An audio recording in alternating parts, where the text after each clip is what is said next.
I somehow feel that we are not giving the best possible presentation to Mali here.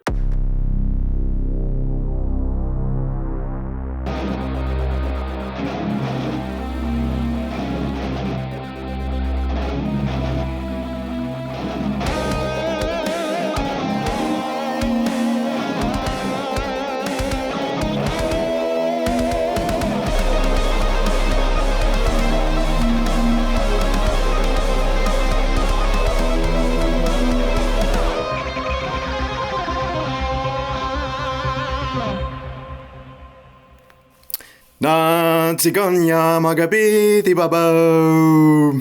Yeah, so starting the African film with a song take from what is mostly tied into a Western animation film.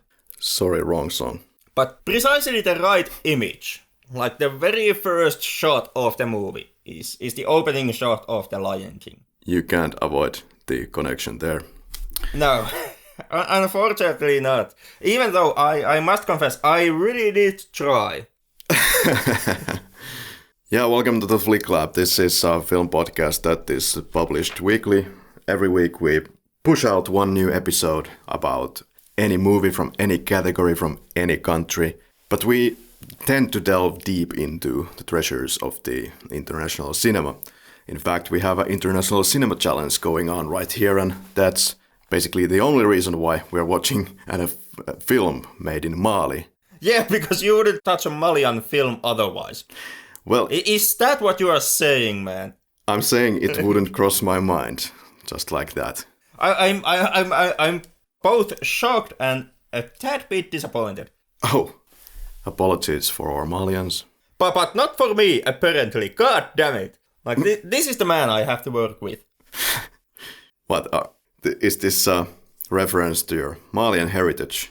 No, this is the reference to my complete absence of Malian heritage. You are willing to apologize from the Malian people, but not from your co-host. The fact that you wouldn't consider watching a film coming from Mali if it wouldn't fit your international cinema challenge. Yep.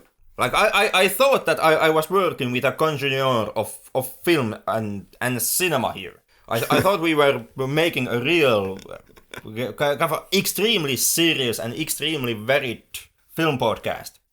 Don't try me, or in the next International Cinema Challenge we will watch only films from Africa. Well, actually, we most likely could even do that, seeing how extremely big and kind of diverse continent Africa is. Who knows? I mean, would be interesting. It's entirely a different thing if we can find enough movies from each country. But there are some interesting things to look at. Was it the Ugandan crime thriller or something?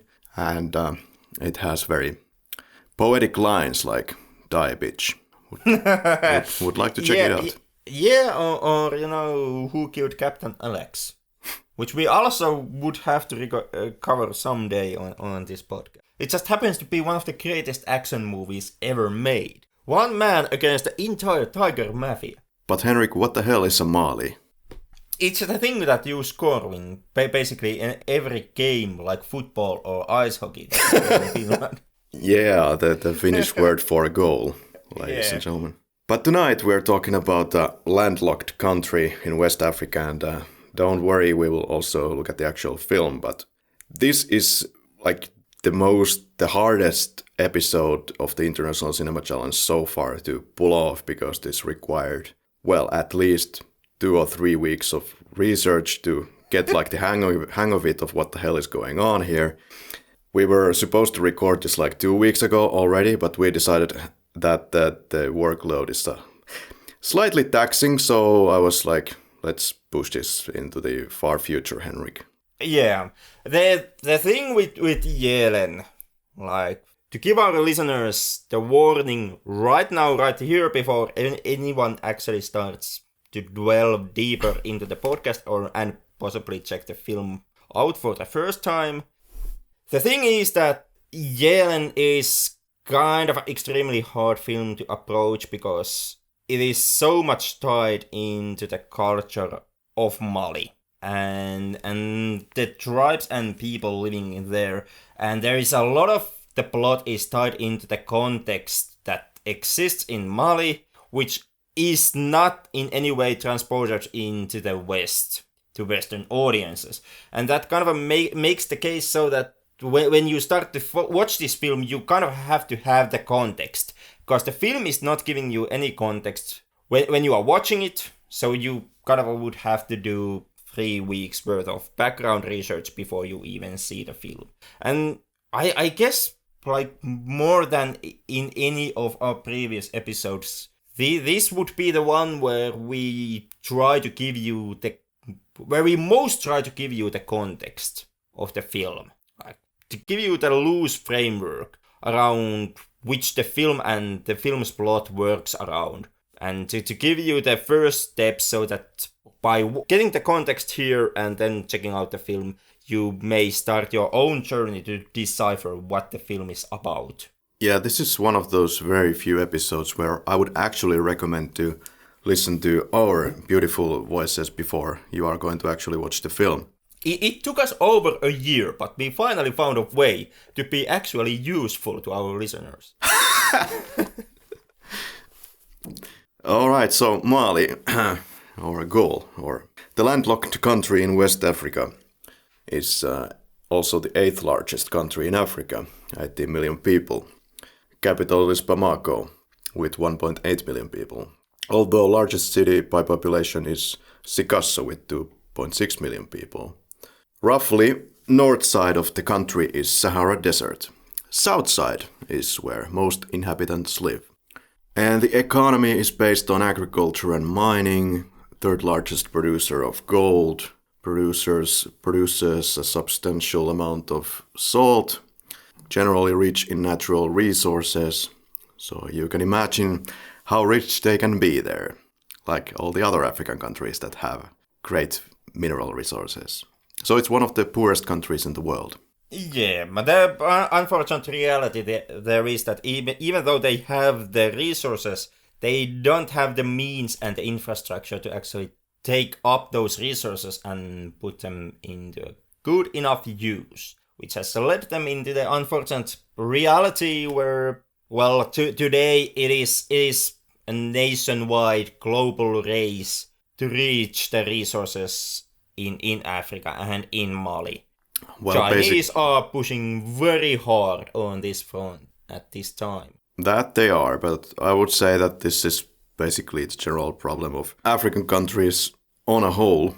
It is. That they are kind of the extraction point of resources, natural resources for the Western countries. Now, of course, China is trying to take a great foothold there. Yeah, something that most definitely has, I would say, has not helped them in the past is the fact that Africa is such a large continent. So, and there is a lot of history between these countries and different ethnic groups fighting each other. Them fighting their border neighbors, Africa as a continent fighting against its border neighbors, and also the years of colonialism which were emplaced in Africa. So when you take all that and then you look at the lack of prosperous mining operations and mining infrastructure and, for example, the excavation of uranium, it's kind of easy to see why they don't have that, and why a country like, for example, China would have that and now would simply come to Africa and implement their mining infrastructure there to steal all the natural resources. There hasn't been a lack of knowledge. During the golden age of the country, it was flourishing in mathematics and astronomy, art and literature. And also in economics altogether, which is kind of quite funny when you look at the situation today. I mean, years way past, the King Mansa Musa was, according to Forbes, was the richest man in the entire world. Basically, almost bankrupted the entire West Africa when he went on spending spree during his hajj to Mecca. Oh, okay, yeah. Which, like I said, it contrasts a bit ironically into the state of things today. Yeah, this repeats in so many African countries that it's not even funny. Rich government, rich people at the top, some tyrant there and the people living in almost absolute poverty. Yep, but also the history of these fallen kingdoms and fallen empires, which back at their heydays have been huge and instrumental, and giving you entirely different Africa that you get today. And then, throughout the centuries, them losing their power and losing their control because the descendants of these great kings have not been able to keep hold of that status and that power. And when you look at it today, it is a poor continent and houses some of the most poorest countries in the world. Thank you, France, Germany, et al. Yeah, thank you, France, Germany, et al. Thank you also, poor descendants and poor governance. From absolute chaos like that, when you leave them there hanging out to just try to form their own governments out of nothing, it somehow so happened that there are a lot of leaders that take advantage of their throne. Yeah, and it's also ain't simply a question of leaving them hanging in there. It's also a question of how during the colonialism era the country was divided. Because it was divided by which country actually owned or controlled which landmass and which part of the continent had which natural resource. And the divide was done based on these factors and not based on the ethnic or religious differences between people. And because of this, you kind of ended up with huge land masses which forcefully segregated ethnic groups and religious groups from each other, and vice versa, forcibly forced them together under the rule of the governing nation. Yeah, it's so sad to see them all broken apart. And much like you see also when it comes, for example, ethnic and religious conflicts between different groups in real world, like Huts and Tutsis, which has been extremely bloody and tragic conflict. Somehow in the French language, the people of Pell are people of Pell, but otherwise known as Fula people.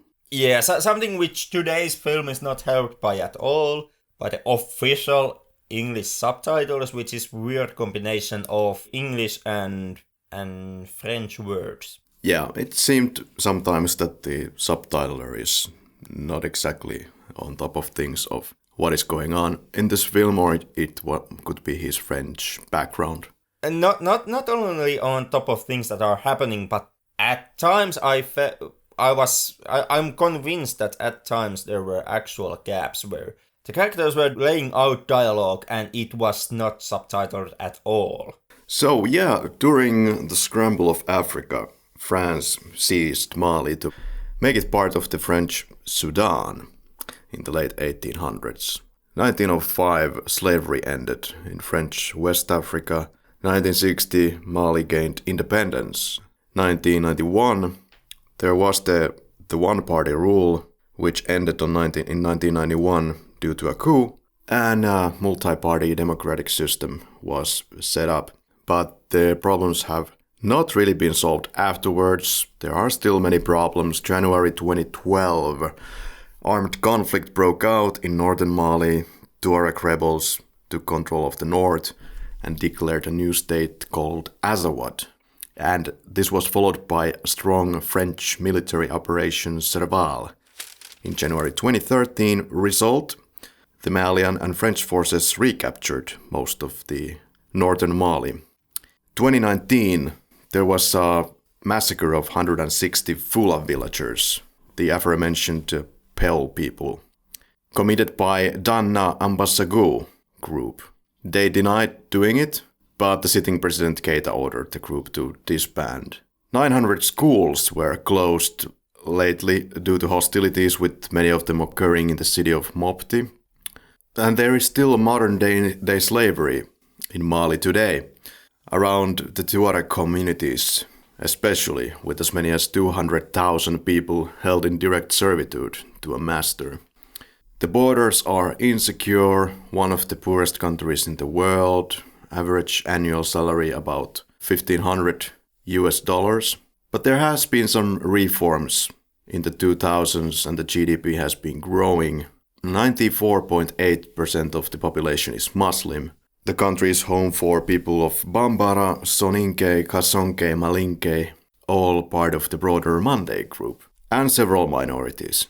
Literacy rates are terrible, around 27% to 46%, depending on the sources that you're looking at. HIV/AIDS problems are one of the lowest in Africa, though, about 1.9% of the population. Huge numbers of female genital mutilation, of course that is not a surprise. Very traditional, let's say, so women basically have little to no rights when they get married.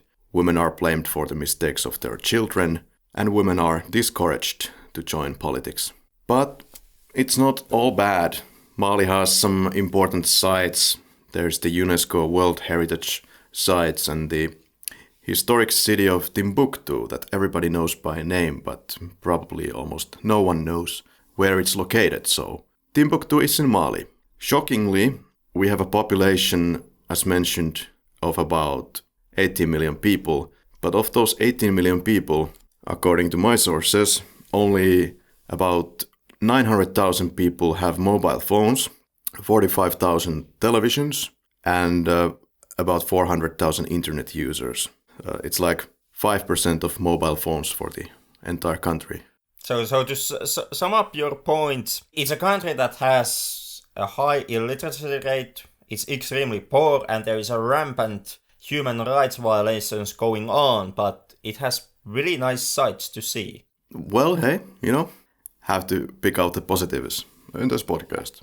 I somehow feel that we are not giving the best possible presentation to Mali here. That's always the problem in this podcast. I feel always so uncomfortable when we have to say the bad things about the country. But to give a kind of a balanced view for our listeners, I think it's a good thing, especially when we have guests from those countries and we say something bad. I feel bad, but I feel like it's my responsibility to discuss this. Yeah, I'm not disagreeing with your responsibility to discuss about the bad things in any given country. I'm merely pointing out that, well, we did discuss a bunch of bad things in Mali, and then when it came to the good things, we just mentioned that there's 4 World Heritage Sites. Well, hey, yeah. Kind of evens it out, like the scales are in balance. In this film, we are concentrated a lot on the Bambara group. It's an agricultural community. There are Dogon, there are Bambara. 80% of population in the country speak Bambara, regardless of ethnicity. Then there is also the Fula people. Both of these are seen in the film. Bambara means unbeliever or infidel. That's the source of the word. It was acquired because the group resisted Islam after the religion was introduced in 1854. But nowadays, most of the Bambara adhere to Islam. However, there are still a lot of practicing of traditional rituals, especially to honor ancestors. Society is quite patriarchal, but virtually no women have a veil. Would it be seen by seen? If you have no other mean points to make about Mali, let me think about it. I will get back to you. Let me take a hard, close look on all the facts that I can lay about Mali and see if I can find something even more meaner than what we have said previously. Yeah. So, for this episode, we were unable to get a visitor from Mali. We did try, though. We honest God did try. Yeah, we made an effort. Yeah, who could have thought that internet users... Nobody was browsing Reddit the day when we approached them. True. Okay, so the film basically starts with a little language school about Bambara language. Which is extremely important to pay close attention to, because if you do, the rest of the film still won't open up to you. Yeah, you get some of the rough ideas of the Bambara people. You get to know what heat is in Bambara. It's Gonia, but that doesn't give you anything yet. It kind of doesn't mean that much in the film altogether. It just looks nice. Yeah, the thing that has most bearing in the film that gets mentioned here, I guess, is the mentioning of Colon Kalani, which is something that is an actual object that is repeatedly being used throughout the film. Yeah, let's look one by one at those things that were told in the beginning. So Gonya is heat, Ta means makes fire, and Diafla means the two worlds, earth and sky, exist through light. And then we get to the word Yelen. I guess this film is kind of making the point here that all the previous words that have been mentioned kind of relate to the brightness and light. So for the Bambara, the Komo is divine knowledge, the film says. It continues that it is taught by science. It covers all forms of knowledge and life. The core is the seventh and final Bambara initiation society. Its symbol is the holy vulture, bird of space and knowledge. Its emblem is a wooden horse, symbol of the human spirit. Its scepter, a carved board called Korewing. Kolon Kalani, as you mentioned, a magic pylon, is used to find lost things and to expose and punish thieves, traitors and perjurers. The Korewing and the magic pylon have been used in Mali for centuries. Yeah, and the thing to take into note here is that, like you pointed out, the Komo is being taught through science, meaning that the Monday people don't have written tradition. And that is something that actually plays out very much in the film, when you see how the magic is actually used through and throughout, because unlike in Western tradition, where the words have the power. Like you have your wizard stick and you yell out the spell and stuff happens. The Harry Potter school of wizardry. But since Monday people don't have the written tradition, in their culture the words don't have the power that they have to us, to the Western folk. Instead, what is hugely appreciated is science, is physical objects. Being able to craft something. Like, for example, a smith who can make tools and make weapons would be kind of in the higher end of the social hierarchy because he has a practical knowledge of doing practical things. And this is the way how the magic altogether works throughout Yelen. It's always practical physical objects that are made by people who have the practical thought and knowledge of how to make this thing, how to make the sorcery horse bone talisman, and where to plant that said talisman to get the bees appear, so to say. And it's kind of it helps you a lot if you are aware of this thing and the difference between the wizardry in Yelen and the wizardry in usual Western stories, like for example Harry Potter. It gives you the first clue of why the people and why the characters in the film are acting like they are acting. Why is the horse bone so goddamn important? All in all, it's fascinating that they have taken these ancient rituals and beliefs and then they make a film out of it. And, kind of finally, the beliefs you can see in practice, or you can see what is the end result of those magic potions and spells. Like in the normal life, it would be less cinematic, I would say. Of course, I haven't seen any of these rituals in real life. Who knows? Maybe there will be a great light. And yeah, don't you be bad-mouthing about magic traditions, man. I'm just saying there could have been a few smoke machines at the end of the film. Most likely, and the director's defense, he did want those smoke machines, he did want more high-end special effects, which most definitely comes into the play in the final fight of the film. But unfortunately, while Yelen does have the vistas, it does have the actors, it does have the traditions and the folklore, it does not have the budget. Like, at all. No, but I feel that it's done with it's done with care. It's done with grace, and it doesn't look bad. It's done with the best possible compromises that you can do in the circumstances, but you still can actually see in some scenes you can very clearly still see the fact that they are trying to showcase you something much more grandiose than what you are seeing, and those are the moments where you see the lack of funding. Because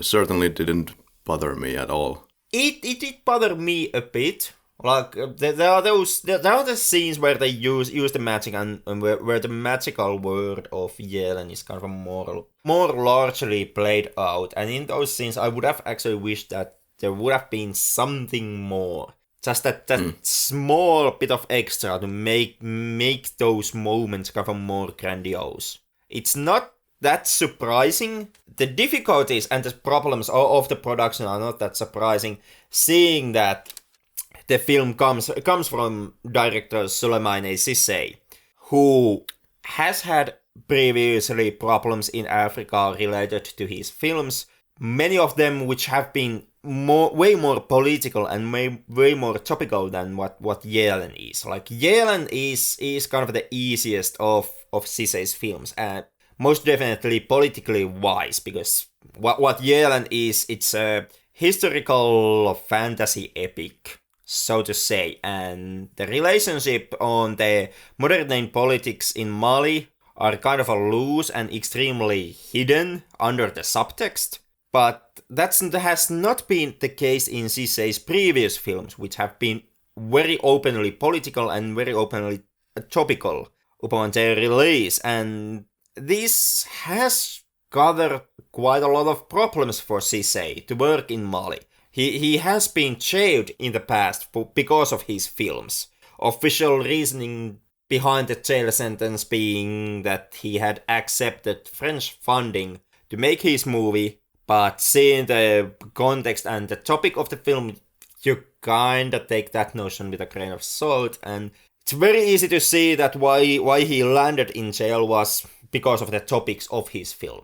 And that all lays down into why Yelen in the end is the historical fantasy epic it is, because this is Cissé's knowing effort to kind of tone down the political elements of his movies in order to kind of help him to secure the possibility that he can still, even in the future, keep making movies in Mali with relative artistic liberties.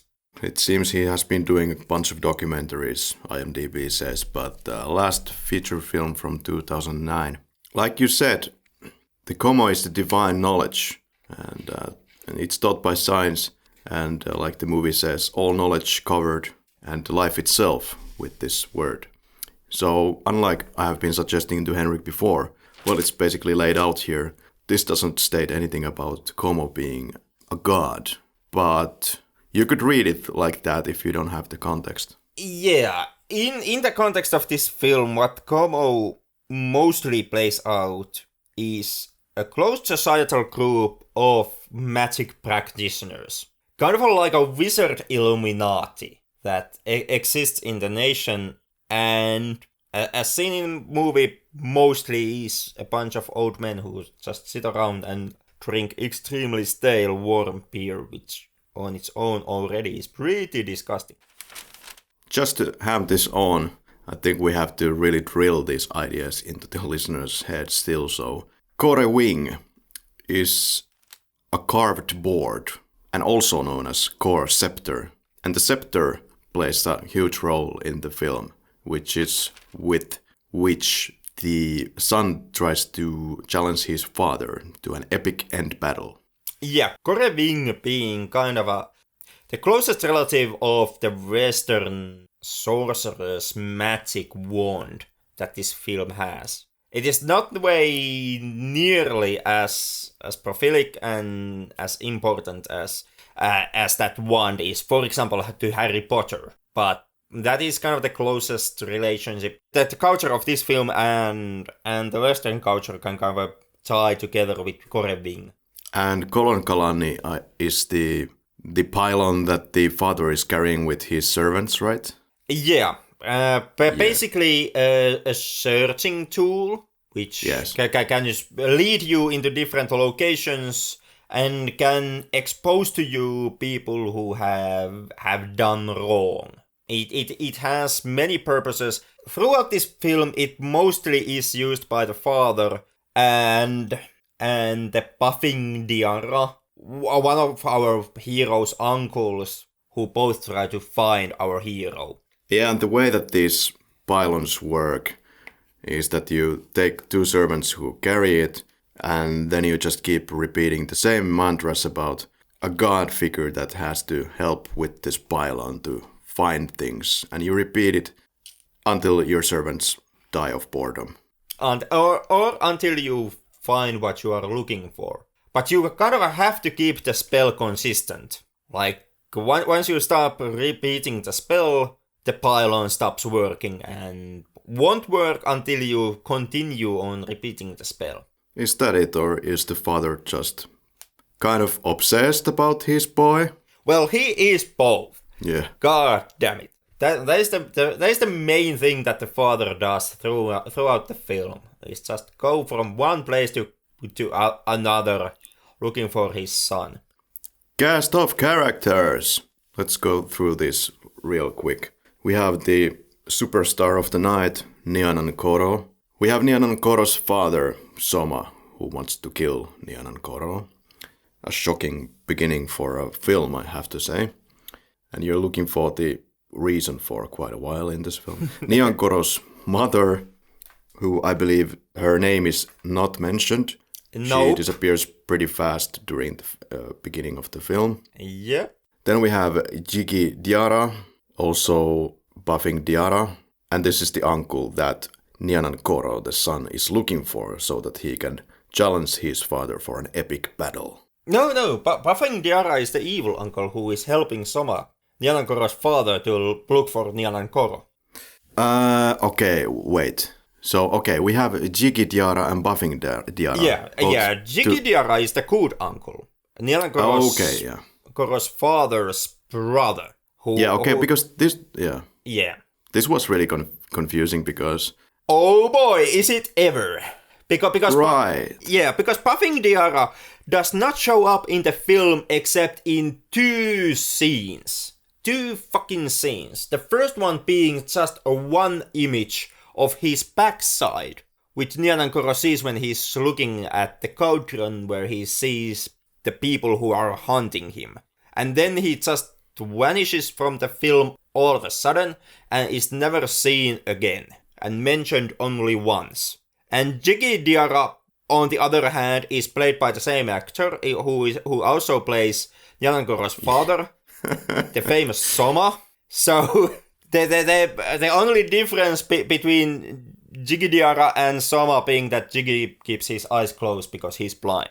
Yeah, but Jigi Diarra is the guy who helps Nyanan-Koro in the end. Yeah, right? He's the blind, good uncle of Nyanan-Koro. And Puffing is the asshole who comes to the king and freezes his warrior troops for a second there. Precisely that asshole. Or freezes the king. Yeah. Yeah, that asshole is Puffing Diarra. Yeah, because watching this, I understood that there is just one uncle of interest in this film, so I thought that this is now the guy who Nyanan-Koro is somehow looking for, and he's there to wreak havoc and completely ignores what the king is saying about how good he has been for their people. Yeah, no, you can differentiate the two by the fact that Puffing Diarra has a worn-out shirt. Yeah. And it's a different actor than who plays Soma. It is. But yeah. Then it gets for a moment a little confusing again because, like you said, the uncle and the father are played by the same actor because they are twins. So you have to figure out what the hell is going on by the fireside before the epic battle. Yep. And that, dear listeners, is the reason why we are humping around the theme of context when it comes to this film. Yeah, because we want you to enjoy this film more than we did on the first go. Yeah, because we don't want that you first watch the film and then you do your 3 weeks of research to understand what the hell you just saw, and then you watch the film again and this time possibly can enjoy it. Yeah, and then you can maybe decide if you liked it or not. Then we have Magician Kuyate, which is only a character that is mentioned. Magician Kuyate is a magician to which the mother is going to try to reconcile the relations of the father and son, failing at it.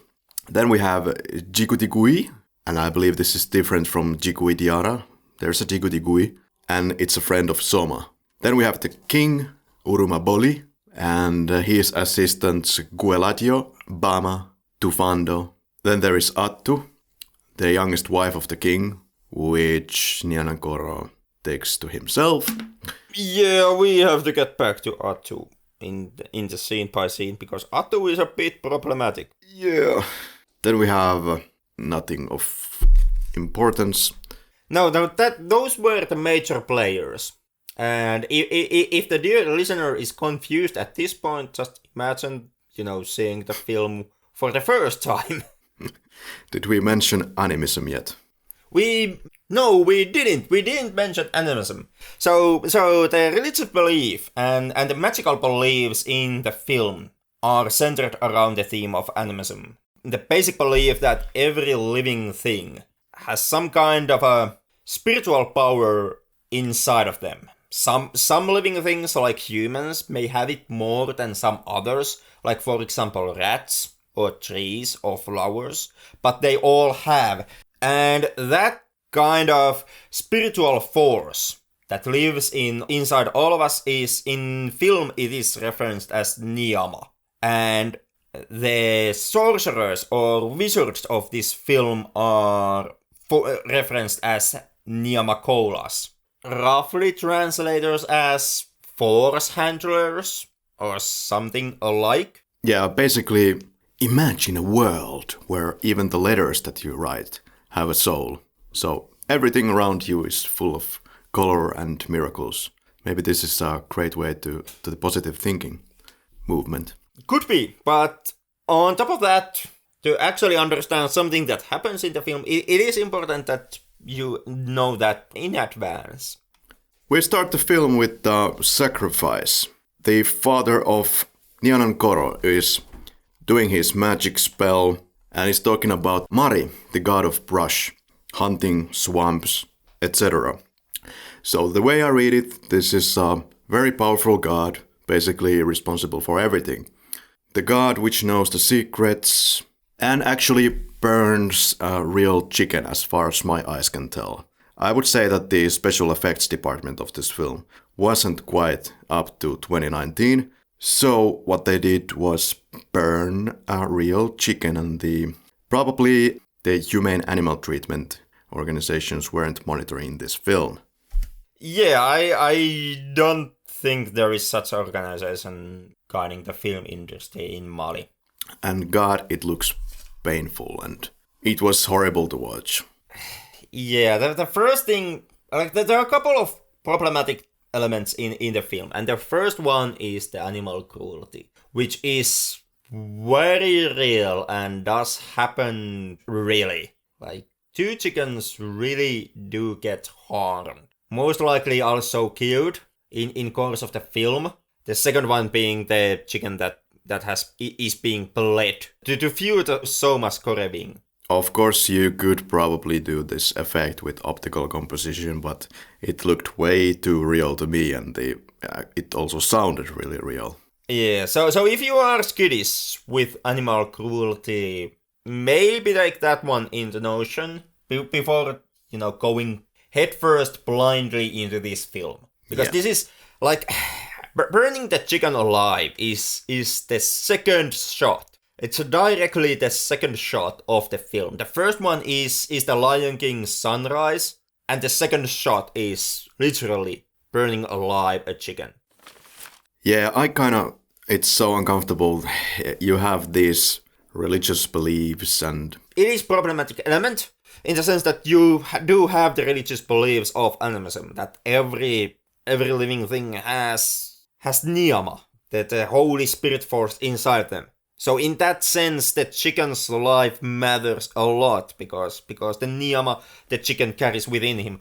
And then you see kind of this callous sacrifice of the chicken, which is actually done also quite painfully, because the chicken is being burned alive. And yeah, you take the animism point and it comes pretty problematic. On the same note, I have to confess, it's one hell of a way to set up your villain. Like, it is. Soma is a bad guy. Surprise. If you're a vegan, come ready for this film, and because the first thoughts in your head in the first few minutes will be, fuck this film or something similar. But if you if you go through the entire film, I think you will be all the richer for it. It is an experience that in the end pays off, but once again, you have to kind of take a huge trek to actually reach that point. Okay, chicken is kaput. Then we get to Nyanan-Koro peeking into his bowl of water. And he says that he sees his Uncle Buffing coming with his post. He spits to make the image happen in the reflection of the water. Spitting image. Which, like you said, precisely, spits to make the image happen. Kind of an important notion ties into the whole Niyama thing. This is one of the reasons why we hammed around the whole Niyama before we started scene by scene. Because in the Western culture, the spitting is a sign of disgust. You loathe someone, so you spit towards him. But that's not the case in the film. The spit that Nyanan-Koro uses carries his niyama.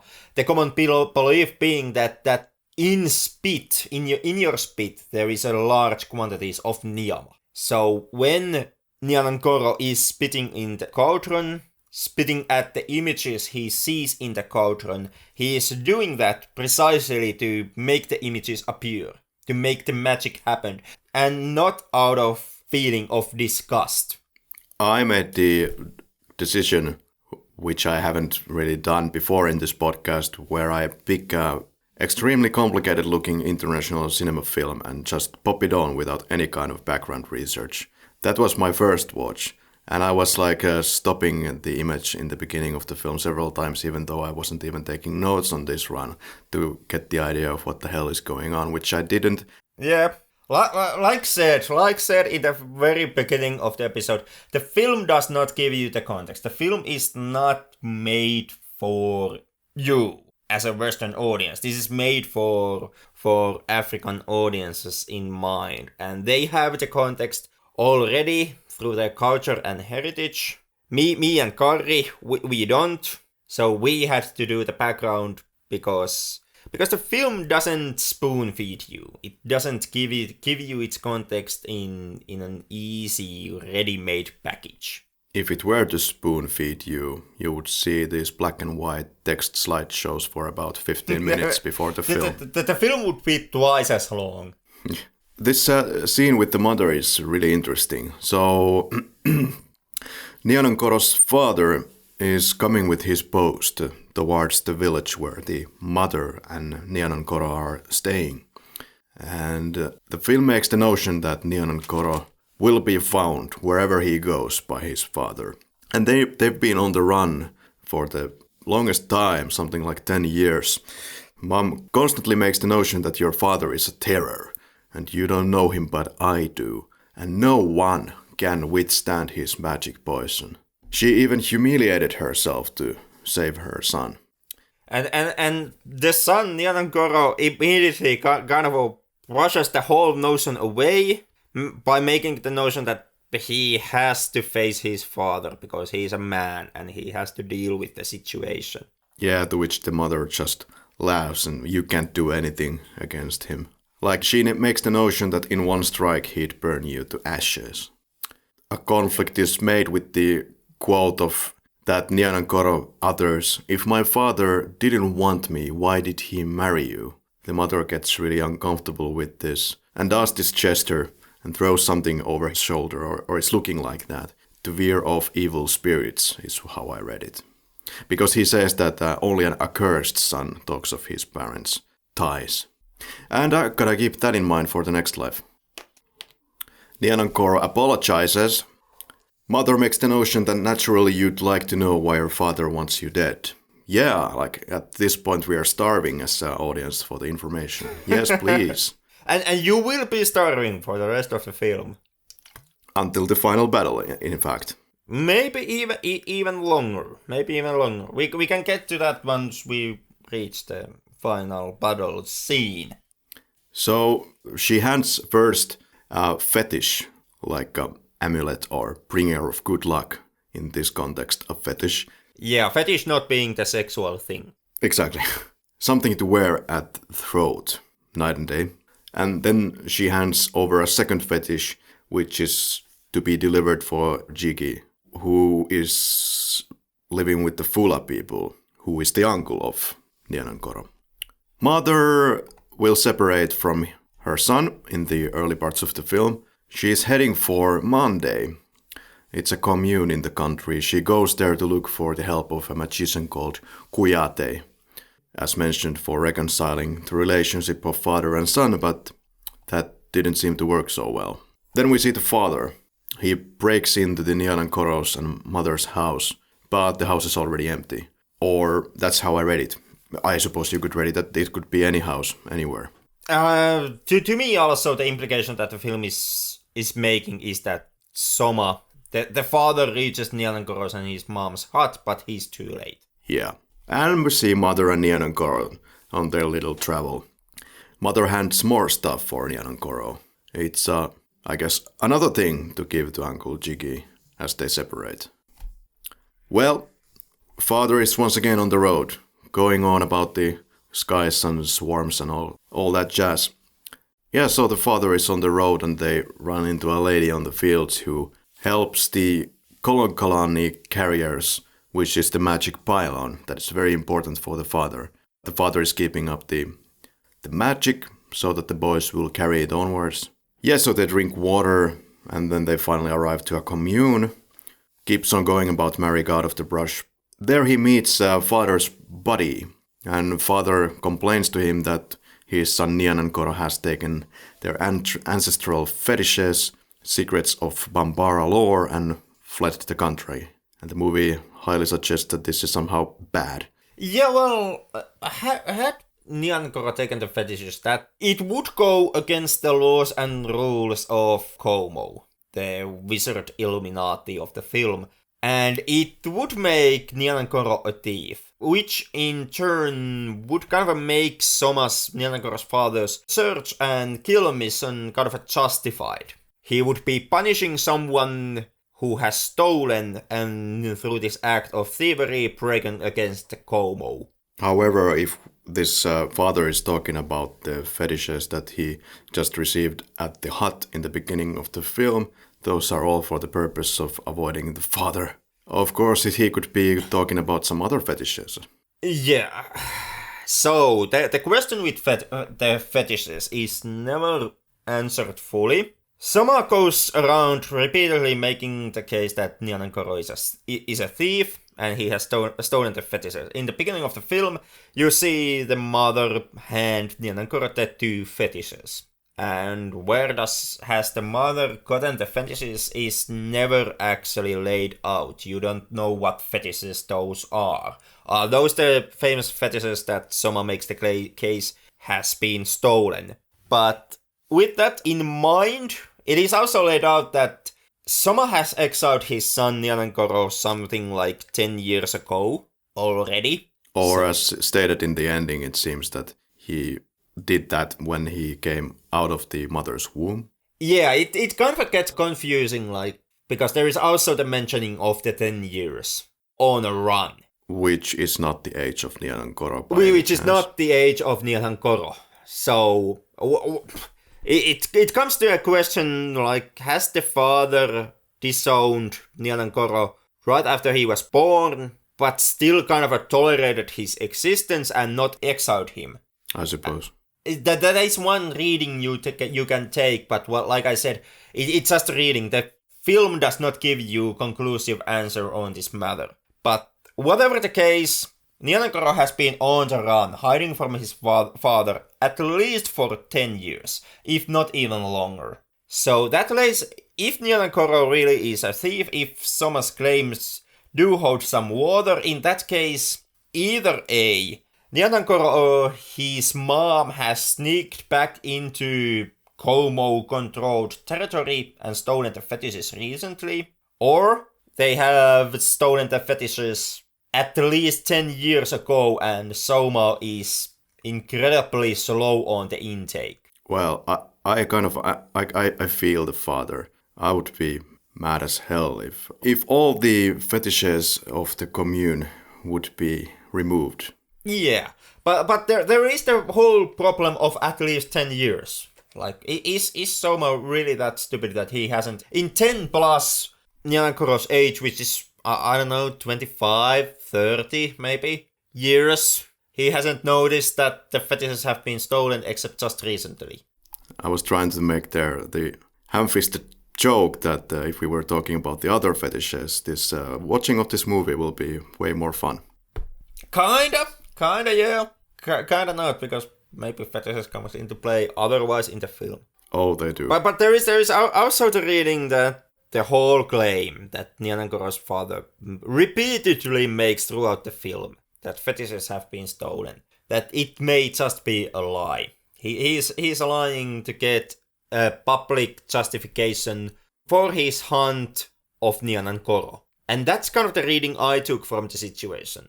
I didn't buy his claims that any fetishes have been stolen. Now it's time to check out the old Rafiki. I mean, the creeper in some kind of monkey costume, laughing from the tree. I guess a manifestation of hyena spirit. Ooh, which looks like an ape. Which looks kind of like a man in a hyena mask. Yeah, definitely this looks like the wise monkey that you see in The Lion King, Rafiki. Kinda. I can see it's a monkey claim, but going with the laugh and going with the mask, I would say he is supposed to be some kind of a spiritual hyena. Like I said, the budget was like 3 soup cans for the entire film. Perhaps you can think about the budget in this situation, or you can think that it's just supposed to be some kind of a tribesman who is dressed up in a monkey suit or something. and who lives in a tree for absolutely no reason at all. Or it's a hallucination. Anyway. Or is an hallucination. Whatever the case, once again, something context, the film never actually answers what is the hyena man. But the hyena man does give Nianankoro, he kind of tells Nianankoro his future, or one version of it. Yeah, which is supposed to be bright, but this brightness will be achieved in the next life. Yeah, also makes the notion that Nianankoro's road will be good and life is going to be happy, which kind of contradicts the ending of the film in a way. It does, and it's kind of creepy to think that now that their child would inherit the soul of Nianankoro in the end. I mean, in the sense that, like, Nianankoro being born again as a child for the mother. Yeah, that is one take you can take on the very end. We can get back to that when we reach the final scene of the film. Yeah, but let's play with mud. I believe from the mud, Nianankoro is able to tell that somebody has been in the mud just recently. And indeed, he's been immediately watched from behind the trees. How I read this scene is that Nianankoro simply is trying to pass through the cows or livestock, but the kid alerts that he is now a thief, and they tie him up. My take on the whole situation was that Nianankoro actually is dying of thirst. He looks very wary at that moment. Yeah, he does, and he does kind of a sway from left to right as he walks. And when he reaches to the mud, which is kind of a moist, like he can pick up these lumps of mud from the ground. That usually in film is tied into the concept of of you being thirsty. Like, you find this one, even a bit sweat spot on the ground, and you try to grab it and reach it to just find that one drop of moisture. Yeah, that's probably how it is. And could also be that he was trying to kill some of the livestock there, but I don't know. I think you would be looking mainly for water. So he was just confused, dehydrated, and trying to pass through, I think. Maybe looking for milk, possibly. Oh, good point. But nevertheless, is actually thought as and captured as a cattle thief. Yeah, and he doesn't have a very clean slate throughout the film, so I could believe that he was trying to get milk or put the cow to pieces later on.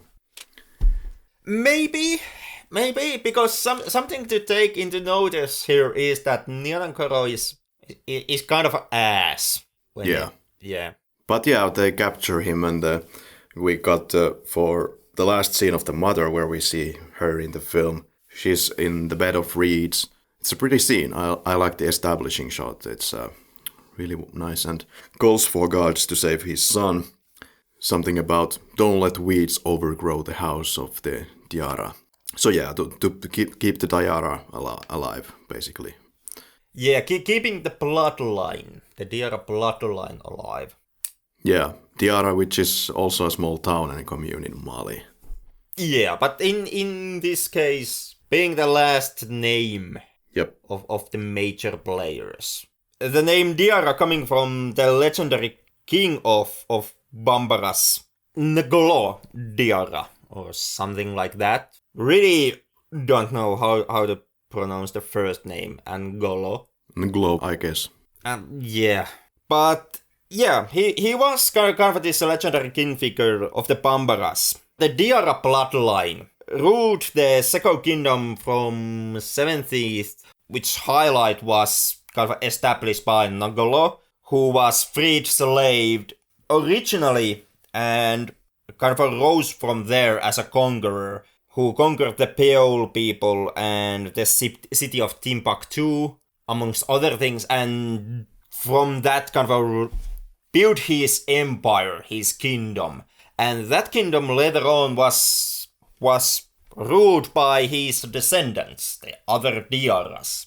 And that ties into the whole concept of the film, where we are watching the members of Diara household now fighting each other.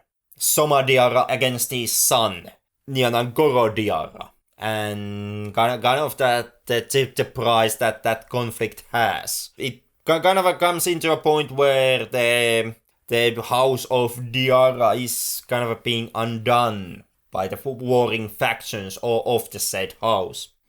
Yeah, the day that I think that I'm overdoing the research, then we have Henrik who tops that. Well, I thank you for the kind comments. Waiting for the next episode where I will go bipolar again and I will give you some less nice comments. with friends like these. Nianankoro is now as a prisoner, and they are drinking milk, but then they go to the king. King asks whether Nianankoro can speak Peol, or otherwise known as Fula. He can't, so they use an interpreter. So they want to cut Nianankoro's throat for trying to steal the livestock. We are never given an explanation straight from the horse's mouth whether that was the plan or not. Nianankoro rather actually shows some arrogance in this scene. Yeah. Saying that that no one can kill Nianankoro. And he just hasn't killed the king's people because he feels pity for them. Kind of showing the point that like son, like father, in a sense. In a sense, and when I mentioned that Nianankoro is kind of an ass, this scene is kind of one of the major points of that notion. Because Nianankoro kind of does this constantly throughout the film. You can maybe make the argument that he, in course of the film, he grows as a person. And in the final battle, he has shed these bad qualities of his persona, and he is now a better person when he faces his father at the end. The film, however, does not make that super obvious to you, doesn't lay a strong case in favor of that take, but what it actually does show you is repeated instances where Nianankoro is being a really pompous asshole. Yeah. Like when he makes the crude comments towards his mother, and well, like in this scene, for example, where Nianankoro has come to the Peul people's land, to their area, wandered amidst their livestock, and has been captured. Granted, up until this point, Nianankoro and the Peuls, they have not shared the language, and you can say that the confusion that has happened is therefore quite understandable, them not being able to communicate with each other.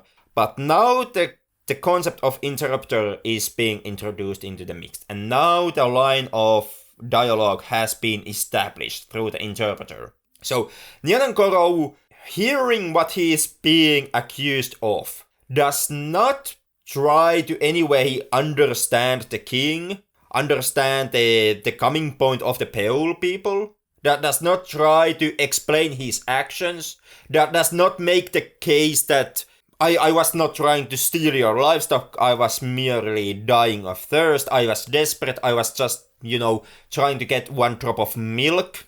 Does nothing of the sort, instead goes directly into boasting with his powers, making the case how you couldn't kill me even if you tried. If I hadn't been so weak, I would have already killed all of you. Yeah, and he also freezes one of the warriors and gets out of the ropes. After which the situation kind of changes on his head, and suddenly they are willing to take advantage of the skills of Nianankoro to save the tribe or the village. Yeah, the wild enemy attack suddenly appears. Yeah, which makes them the best buddies. Well, keep your enemies closer, and if possible, make them your best buddies. Well, that you kind of can't keep them any more closer than that. There's a really interesting scene of two guys playing a game of headbutting or something like that. The winner of the headbutting lives and the other one dies. Basically kills himself. But how this relates to the overall film, it's anyone's guess from my part. I took it that the headbutting scene is kind of the declaration of the attack. Like the attackers by winning the headbutting context, the attackers kind of give this unwritten social right to attack the Peul people. Makes sense. So he unfreezes the warrior, asks for a horse's right leg bone to defeat the enemy of the king. Sorry about that, but that's kind of that's quite interesting to delve deeper into these beliefs, because this is something that I have never really had in my own religious circles. We didn't have right leg bones of a horse inside a church. But so it happens that this is used for the ritual. It's being burned, and it works. Now the enemy is bothered by army of bees and fires. Yeah. And they flee. Yeah, the whole kind of making practical and the practical knowledge, the blacksmithy element of the Monday people kind of once again shows its head in this scene, because like mentioned previously, once again, contradicting the Western wizardry traditions, Nianankoro never uses any words in his magic. Instead, he makes a physical object, a physical talisman, which he then goes and hammers into a termite mound. Termite mound's clay being something that holds specific magical properties and kind of holds more niyama in it. So it is creating the physical talisman instead of using your words, and then combining that talisman with the practical knowledge of using the clay of the termite mounds, and this way getting the most magical power that you can get. Very good. Nianankoro feels that he has done his part, so he gave the favor for the king. But king says that there would be one more favor, and then he can go during the next day. This favor concerns helping his youngest wife to conceive. Nianankoro says that this is not an easy feat by any means, but he says that he will try it. And the way that he is now able to conceive is achieved with questionable means, but at least he succeeded, let's say. Yeah. I don't know if we should just grab the bull by its horns here. Go ahead. When it comes to Atu, the king's young wife, who is infertile, at least according to the king, dear listeners may have noticed that we had some problems when relating to this scene, and well, fuck it, let's just propose the question. Since we are dealing with a film coming from Mali, hosting exclusively African black cast, the territory being largely Muslim, and there being racist stereotypes going around on both groups, let's discuss about rape. So, was it rape? Does Nianankoro rape Atu at this moment? For my part, I didn't see it that way, but it could as well be, because we're not given anything to suggest anything. But however, I would like to note for our listeners that this film does make the notion that this is happening way before the Muslim times. So there are no French people, Germans or anything, and no. So this is kind of the this is based somewhere around the 13th century.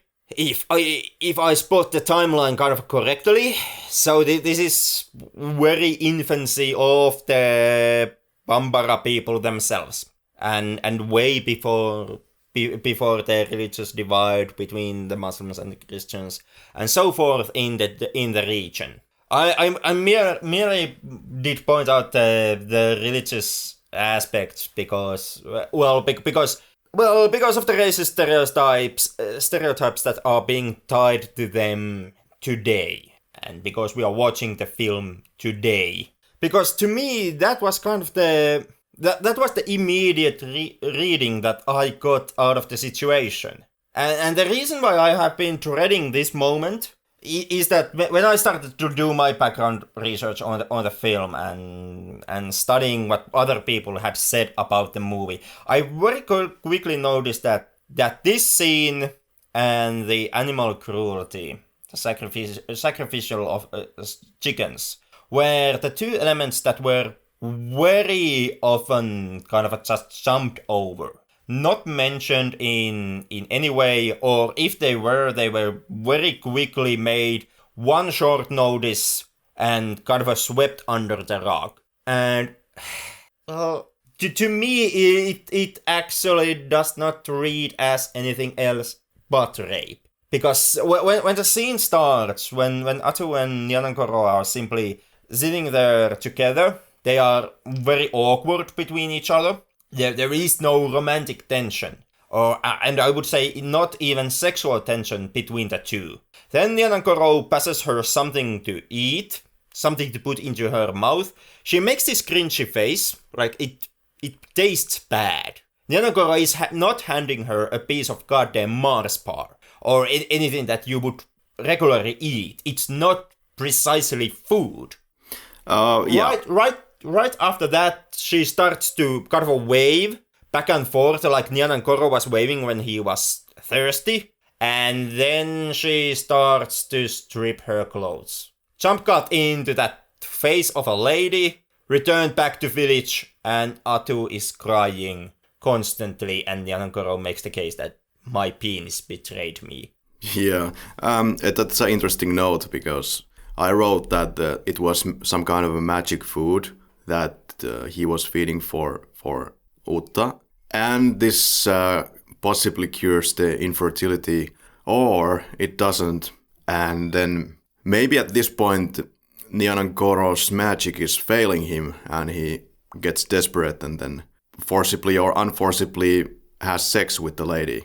And yeah, and in the movie's defense, I did find precisely one article that dwelled just a tiny bit deeper in this scene, and that article did make the notion that Nyanagoro is making some kind of a special magical powder that has Niyama in it, and that powder, like you mentioned, would be something that would cure Atu from her infertility. And one of the downsides of those kind of remedies is the heightened sexual appetite for a short time. And granted, that might be something that comes into play here, but that still, in my opinion, does not remove the fact that during that moment, Atu is under influence of some other substance, the powder and the niyama. She is still kind of a drug and can't give her full consent. And suddenly the quote about penis is not so funny anymore when you consider all these options. It becomes really terrible if you take that reading. Like it's bad already because even if it would be consensual, in that case both Atu and Nyanagoro would have betrayed the king's trust. They would have participated in infidelity, but that is in the best case, the best possible scenario. In the worst case, it's Nyanagoro hinting but not admitting outright that he would have raped the lady. Yeah, and in addition to that, I think it was going to get dark afterwards, because Nyanagoro says that it's merely, or what seems like it's merely his penis that betrayed me, so it has nothing to do with Nyanagoro himself. And now I was expecting, I was expecting the direction where the movie will, well, since the king hands the sword or such for Nyanagoro, that this would be now the moment to kill Utta, because she's now carrying the unacceptable shame and has to be killed. I was expecting the honor killing, but that doesn't happen. It's like given as some kind of a wedding gift. Well, whatever it is, the king still exiles her young wife and kicks her out of the village, even though she is on her knees in front of him, begging for him to let her stay in the village. And the king is like, no, you go with Nyanagoro. Thankfully, but what ends up happening, it's not that much great either. Like, the lady is still being punished for Nyanagoro's actions. That it is. Between these scenes relating to the lady, the father is doing some magic tricks on the road, makes the dogs and people walk in reverse. Well, specifically, there's an albino man and a red dog, which are summoned for some goddamn reason. They are being summoned to be also sacrificed for, I guess, for the god Mari, so that he would, or so that the god would still continue helping Soma in his quest to find Nyanagoro. Well, at least we're not burning people alive in this film yet. Actually, that's what is going to happen. You are just not being shown that. But yeah. Because Soma states out that he is still going to immolate both of them, the albino and the dog. So, yeah, both of them are going to be burned alive, just like the chicken. Thankfully, you are not shown that in the film. Thankfully. Somehow I got the idea that he would be, in other means, using this to find his son, but... So now there's this stranger who is entering the village with the two servants or pylon carriers.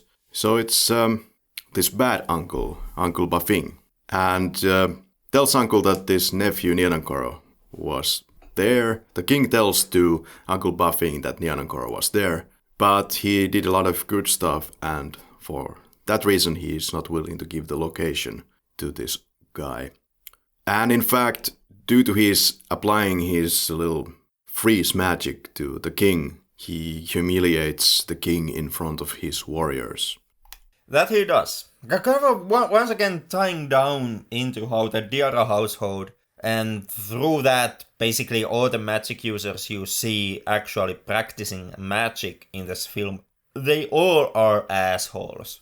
Because Puffin does the same thing that Nyalan Koro did when he first met the king, which is making physical threats towards the king. Nyalan Koro made the case that he could just kill them all, and was puffing that he will burn down the entire village if he so chooses. So they both make physical threats. So it goes, and then we get to the Children of Como party. So basically, like I said, a bunch of old guys gathering together to drink to Como and hail to the Como, which knows the secrets, which again kind of feels kind of when talking of a god. But Soma, the father of Nyalan Koro, is with them. He says that he will die for Como, but his son has betrayed the Como. One of those rare occurrences where the father is speaking of his reasons why he's doing all of this. Yeah, actually the only, I would say, one of the third scenes where Dad gives any explanation to his actions, and once again something that you gotta have to take with a grain of salt. Because, once again, in the name of context, the film's plotline very strongly revolves around Como, the Wizard Illuminati, which we only get to see in this one scene. But they are kind of the major motivation behind the film's plotline. The Como community in itself, as far as I've understood, is a real-life, really existing group of blacksmiths who combine being a blacksmith with esoteric and occultist knowledge. But not occultist and esoteric in the Western meaning, like with skulls and bones and the Black Book of Satan and trying to learn how to summon demons sense, but instead in a way that they do believe strongly in Niyama and the manifestations of Niyama, and you being kind of control you yourself being able to manifest and kind of target your Niyama. They are esoteric and occult in that sense. Sometimes weird off and feared, seen as freaks and untrustworthy people, but at the same time kind of a really influential and helpful for the communities where they exist, because they are also blacksmiths, so they are one of those people who can actually make physical stuff, make tools and weapons to be used. And part of this mistrust also comes from that said blacksmithy element, because since Komos are blacksmiths, they kind of bind their occult understanding of Kore into the usage of a bit forbidden power of fire, since they use fire to reshape objects when they are practicing the actual smithing. And Como is a bit closed group, even in real life, I've understood. And they try to, much like in the film, they try to keep their secrets kind of close to their chest, and they aim for that knowledge and those secrets to be passed on through initiates, usually coming from their own bloodline or family line. And as far as I was able to track the meaning of Como as a group and as a word, I found it relating back to the legend of Sunyata, where the legendary warrior king Sunyata is helped at the end of his legend. Throughout his legend, he's being helped by blacksmith Fakoli, who also helps Sunyata to defeat Sosu, the main bad guy of the legend. And in there, as Fakoli travels around and organizes military campaigns, he raises Komos in these places where he visits and has this military influence.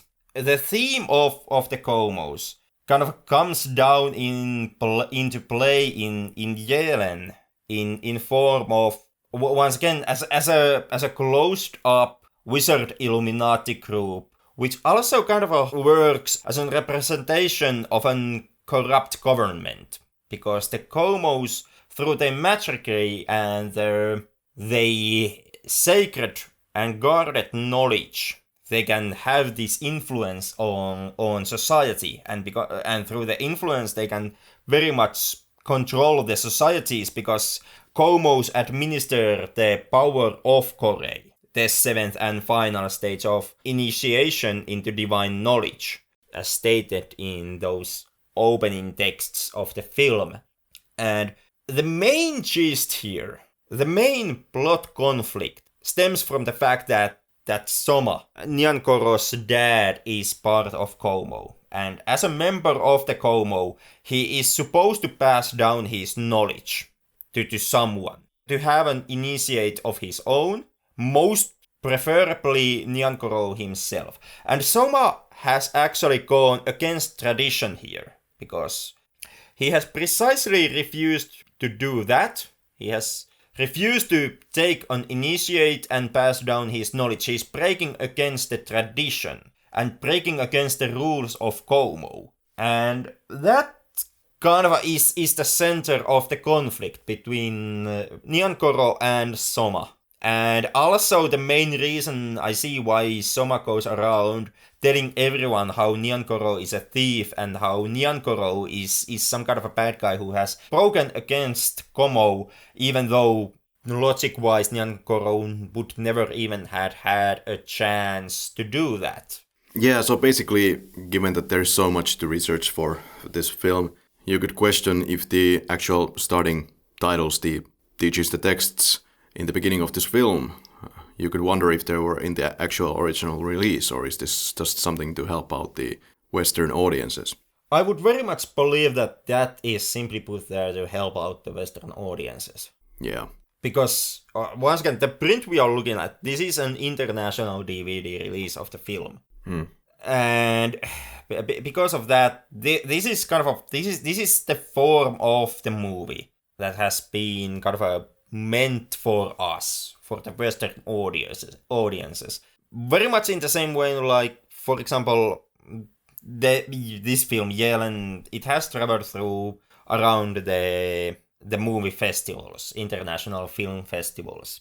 And once again, I could very much believe that the print we are looking at, with the added text, which I do believe would not have been in the very original release of the film, the Malian release of the film, could be something that have been first introduced for that international film festival crowd, so that they could possibly try to understand what happens in the film.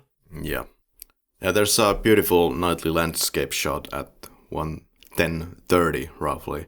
All of these landscape shots are something like a sight to behold. Beautiful. It's there for a moment, and then we watch for a while when Nyankoro is walking with Utta to the place where he can find his uncle. But first, Nyankoro has a mission to purify himself at the Holy Bongo Spring. So, purify of what? Is it to purify him of the betrayal of the penis? That's how I took it. I took it also. I took it that he and Atu are purifying themselves from the sexual transgression. And it's also good to take a shower every once in a while. Also that. Hygiene perhaps being something that might come into play, especially in a society where you eat a lot with your hands. True that. They take the purifying shower. And while they're taking the shower, they're also... Nyankoro is being told about... Was this now Dogon people? Yeah? Yeah, Dogons. The Dogon way of controlling rain, which is the movie showing you the right way how the magical understanding and the magical knowledge should be handled. Like, it should be shared. Unlike Komo, which guards its secrets close to its chest in order not to lose its power in the society, the film argues that the Dogons are the more spiritually more on the right here, and they hold their magical secrets more more correct way because they take part in sharing them with others. Yeah, so they need to get the water flowing by lifting the fire for the fire spirit, which sounds kind of unconventional way of thinking, but that's the way to go. From which they get to the fireside, and this fireside most likely then related to the bringing of the water for the falls. But most importantly, it is for the creation of the Kore wing.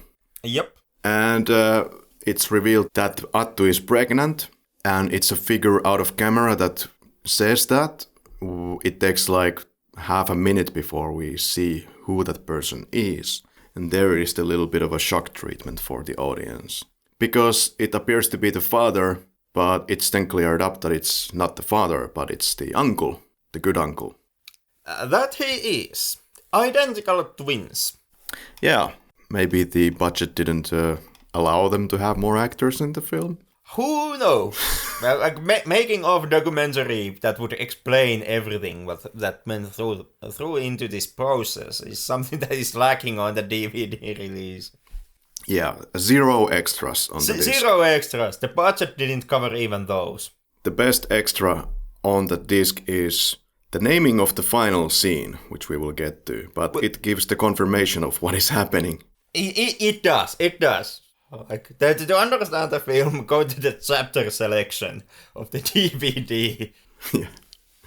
Now, there is the quote which gives context to this whole mess, which goes from the uncle, quote, "For a long time our family has been cursed. I don't know why. My mind is tormented for my death is near.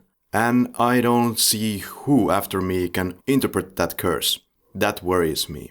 And he adds that he saw a light in a dream that will affect the Bambaras in the future, but will spare the Diarra family. Interesting when put into the context that 2 Diarra people die now.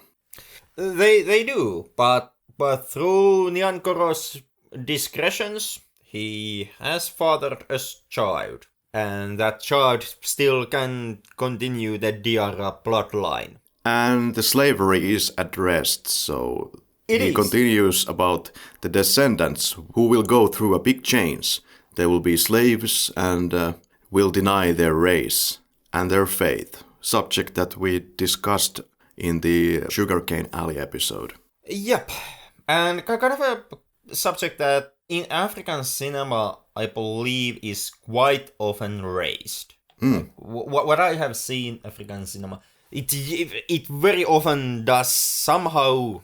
It doesn't directly necessarily deal with slavery, but it does often mention it, and colonialism, and the price that has, and often the tone of voice is pretty angry, at least on my experience. Excluding A Screaming Man, I would think that all the African films that I have seen somehow tackle the subject of slavery and imperialism. Yeah, and that actually can explain why Yellen is so well regarded and so beloved in West. Because this is one of the highlight African cinema movies altogether. At least based on my research and based on what was said about the film, this was usually brought up as one of the masterpieces. As one of the African movies you most definitely should see. And I was kind of wondering why that was, why Yellen was so prominent. It I started to think that maybe this is the point, because in West we often deal with white guilt, which stems from the colonialism era and slavery.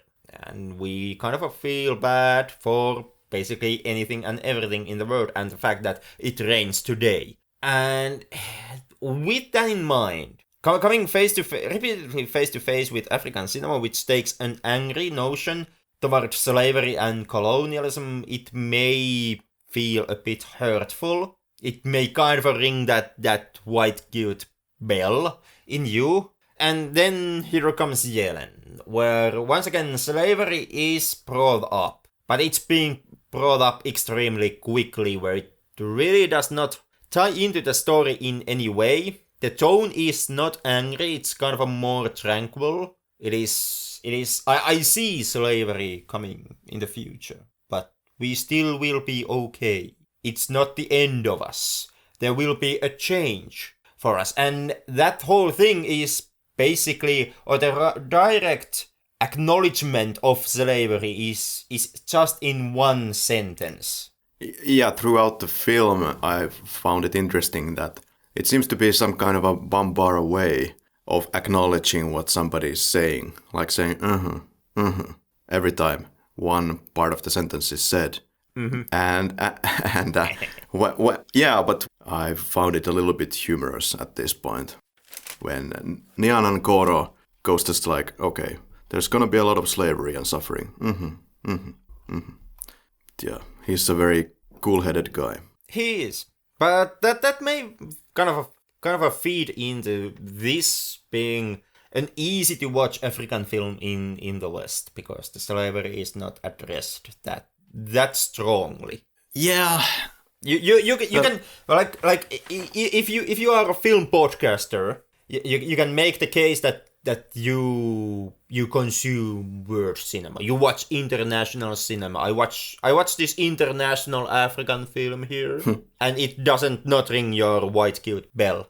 Yeah, it's kind of easy to see why somebody could see this as the pearl of African cinema, because it's so traditional. It's something that most people in Western world will never get to see. But is there something else going for it? Or can it be recommended as simply from the cultural context that it will be valuable from that sense? Let's see that in the review part, but... Yeah, let's save that one into the quickies. But I did find myself kind of wondering why this is so highly regarded from the lineup of African cinema. Of course, there is the factor that there is not that much African cinema altogether.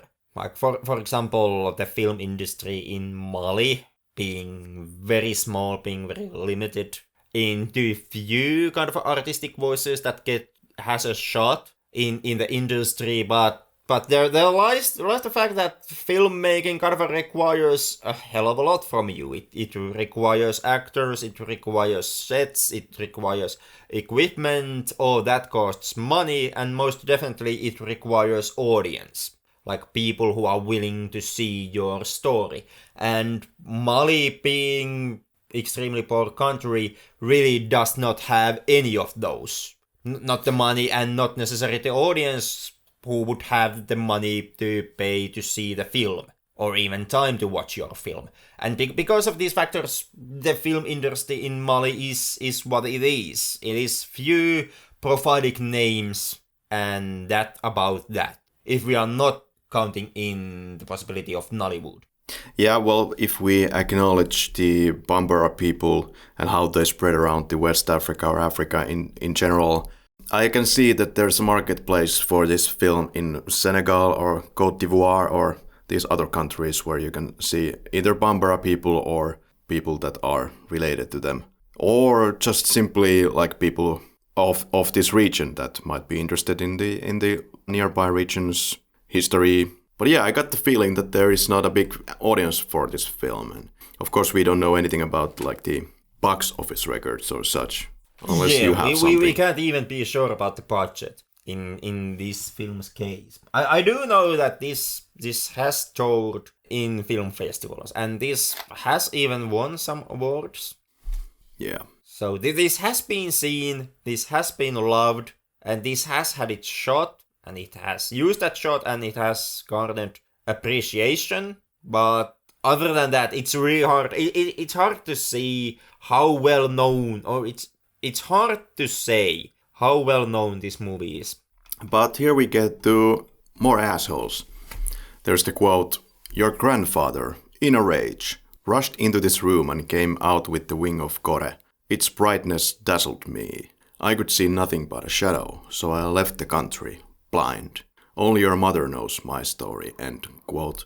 And this establishes that the grandfather is not a nice person, or was not a nice person, makes a guy go blind, and something similar happens in this film, but looks like they also die or continue their existence in another life.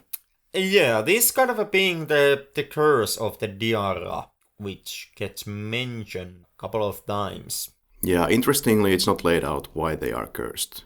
Nobody knows. I didn't think that take the curse is once again like a Western curse, where it's somebody puts a curse on you and then bad stuff happens.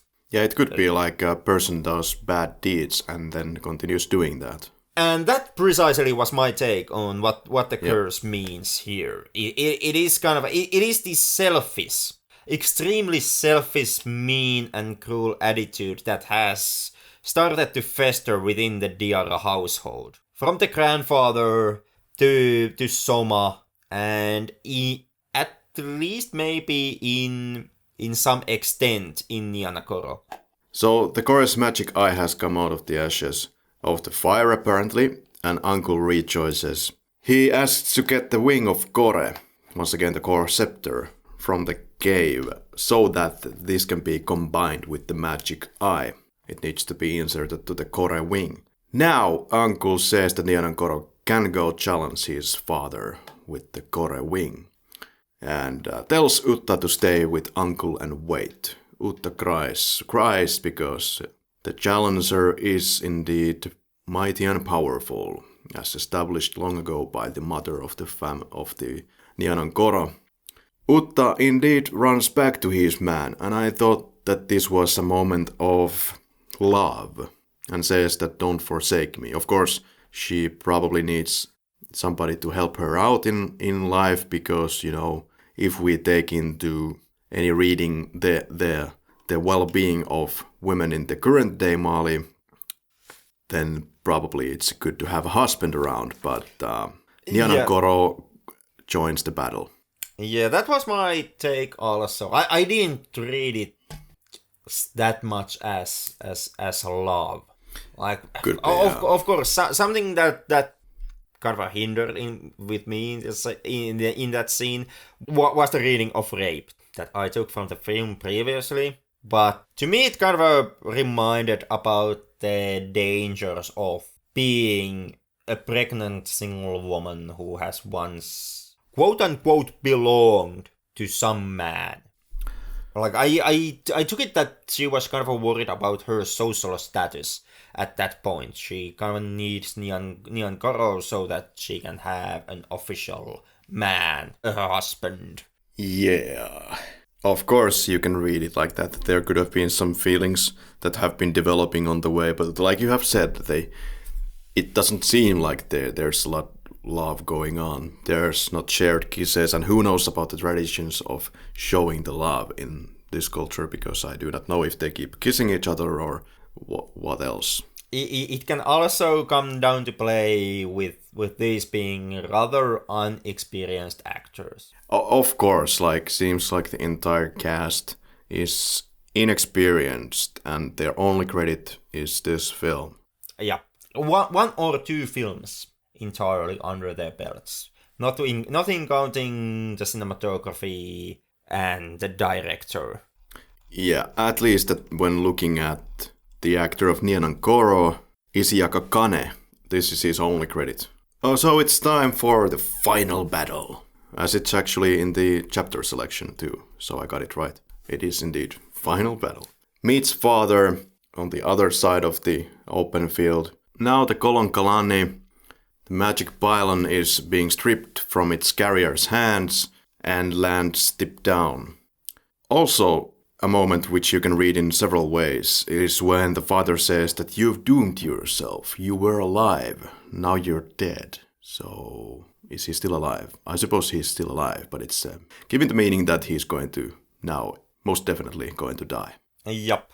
Sees a dead man standing, so to speak. Yeah.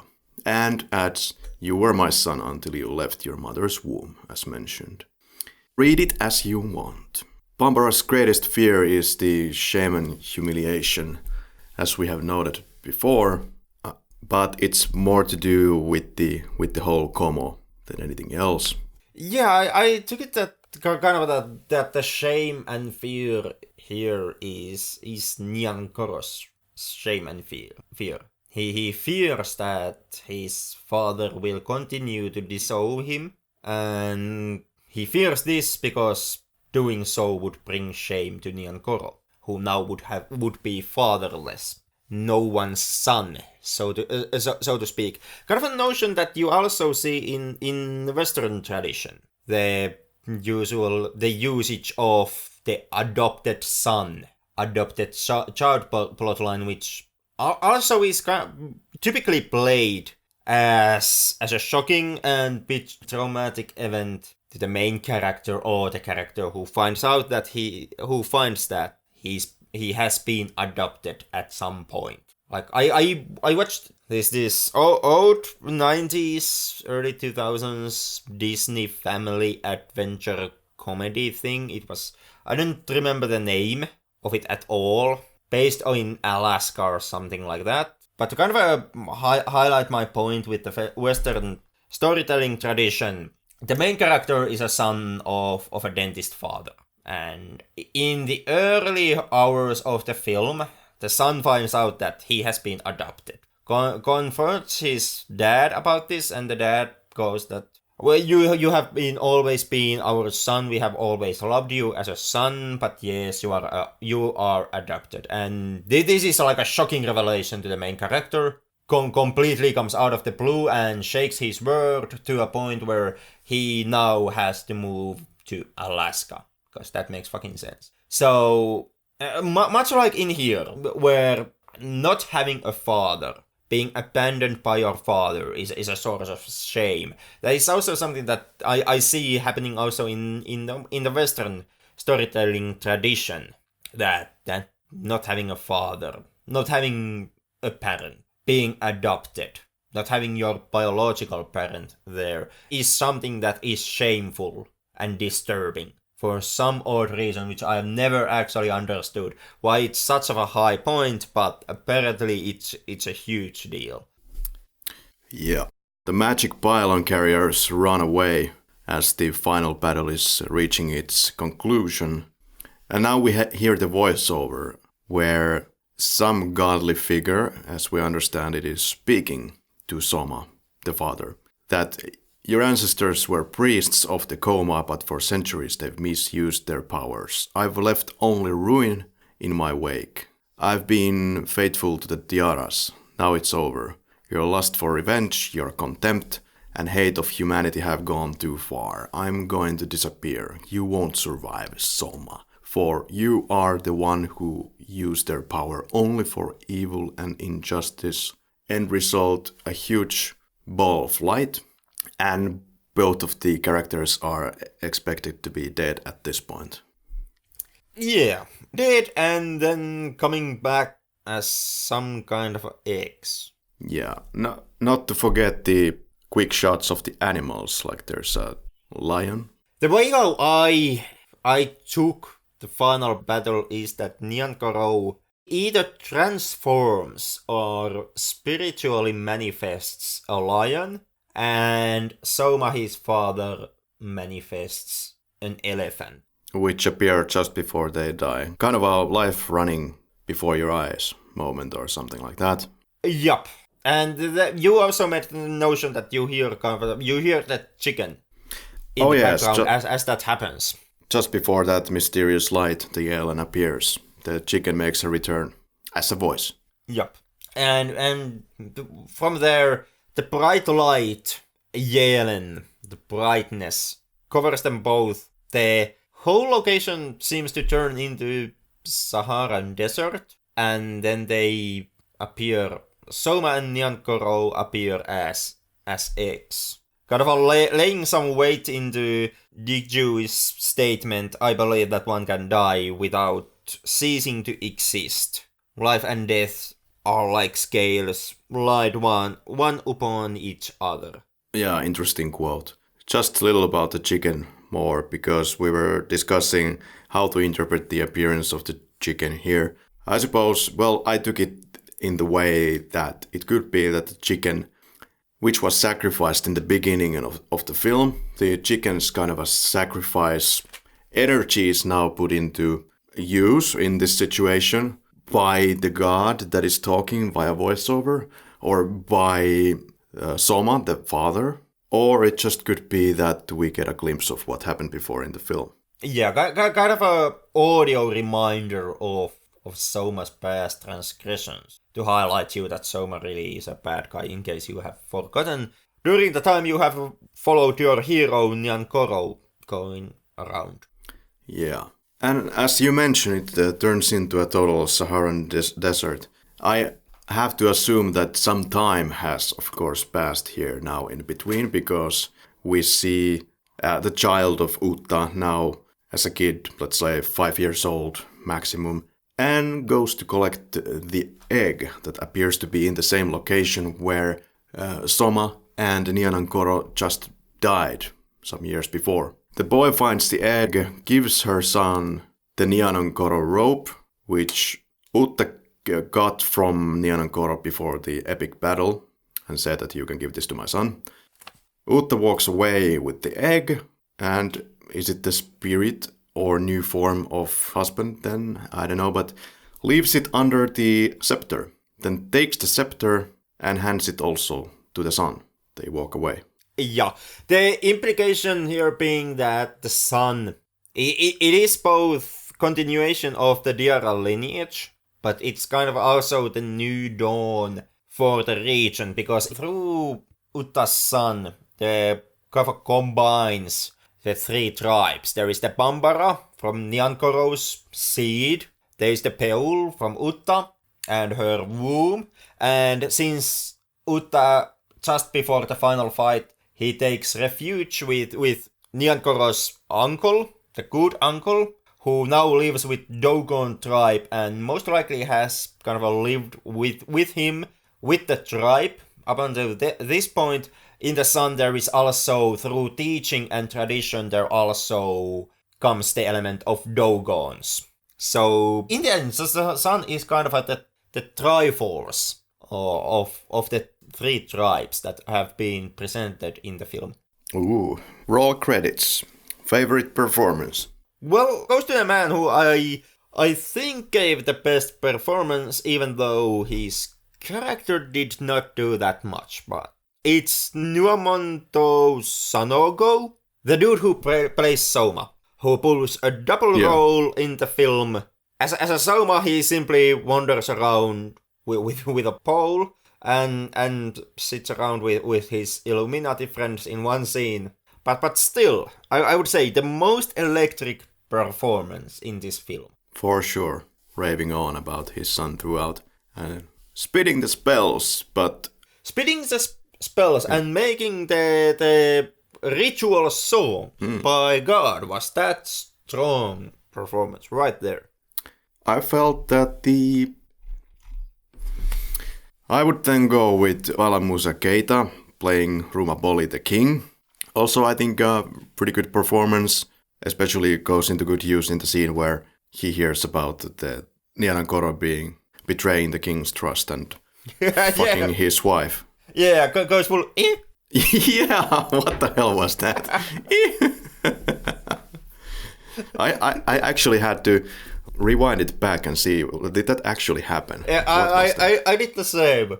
I wasn't using headphones when I was listening to this, and I heard that, and I was immediately well, did that happen in the film, or is my DVD player just acting out?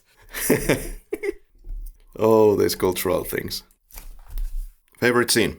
I did love the landscape shots in this film, but as a favorite scene, I have to think about it, how where the acting and the camera work and all that jazz kind of comes together the best, and I think that one is the moment when Soma performs that ritual dance song, whatever it is, amidst his wizard Illuminati friends.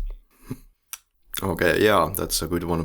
For me, I enjoy the nightly scene when Nyankoro faces the king and explains what exactly happened with the wife, because I felt that the tension was at an interesting point that here It was exciting. What's gonna happen next? Is he gonna slay them all? But no. No, he's just, please, have my wife. And is that done because the king fears Nianankoro? It might be. It might be because he's pissed at the whole situation. Or it could simply be because previously the king has made the notion that his wife is barren. His wife is the reason why they can't have children. The fault is in the wife. And if wife now could have children, it might also read to someone the way that it's actually the king who has become sterile. And the fault lies within the king. Yeah, Nianankoro could have just easily walked away from the village, and then, lo and behold, the king has a child, and problem evaded. Pretty much, yeah. Since, of course, also adding the fact that maybe the wife didn't even know what was going on if she was indeed raped. So the wife would be fine. Well, she did have some kind of an inclination of something that has happened because she's crying a whole lot. That could be, or Nianankoro just laid the cards for her and explained what the situation was. I raped you. Yeah, that could also be. Favorite quote? Well, it goes to Nianankoro, and this is actually, after we have hampered so much about this plot point, this is a pretty troubling quote, but it is still the best line. Oh no. My penis betrayed me. Because I know that sentiment. My penis often betrays also me. That's a lot. Oh. Well, that was my favorite quote before you made these accusations against Nianankoro, and I decided to change my mind during this episode. You are welcome. I'm always happy to ruin your quotes for you. So I'll just go with which was already mentioned here. So, life and death are like scales, laid one upon another. Favorite kill? Yeah, from the exact 2 or maybe 3 deaths in this film. Depending on do you count the final battle as 2 or just 1 kill. But I since I get the first blood here, I take the easy one. It's the suiciding samurai dude who loses the headbutt competition and then kills himself in shame. Now you can go and pick some chickens. No, I would go with the asshole who killed the chicken, Soma. Or if that was a combination, some kind of Soma, Nianankoro entity, whatever. Yeah, whatever. We don't know what it was, but we are fairly certain that it still was an asshole. Alright, how do you feel getting the first warming up vibes of what is happening in Cannibal Holocaust? Would you be watching that now with pleasure? Torturing of animals. Kinda, yeah. Why not? I mean, I do get what you are aiming at here, but the thing is, I have watched my share of international cinema. I watched my share of shock cinema and art cinema. So in that regard, I have seen the animal cruelty. I have seen the real life cruelty presented on humans, and like Cannibal Holocaust even ain't the worst example of animal cruelty that comes to mind from all the cinematic masterpieces that I have consumed. Yeah, speaking of penises, there is one actually cut straight on screen, and it looks pretty goddamn convincing. I'm not surprised why people were accusing the film crew of actually killing these people, because, well, during the publicizing of the film, they told the actors to disappear during the premiere of the film, so people would, I guess, think that they're actually dead, which they weren't, though. Pretty sick shit. But it did work. Well, certainly worked to give some infamous fame for this film. And infamous fame these days is pretty much the only fame that the film still has. Yeah, first shot that comes to mind. That would be the landscape shot before they get to take the holy shower, I believe it was. To me, actually is the Sahara shot. Right before the kid goes in and fetches the eggs, or the egg. Alright. Which shot best exemplifies this film? Ooh, the final battle? Yeah, maybe the final battle. Or the chicken hanging upside down with blood running out? That may be more than the final battle, in the end. Favorite shot? Favorite shot for me, it's the establishing shot for the little shower of the mother. Yeah, I just have to take one of those landscape shots. Favorite hut? Was there anything? Was there anything that you were fancying? That burning chicken. That was literally hot. Okay, so yeah, great.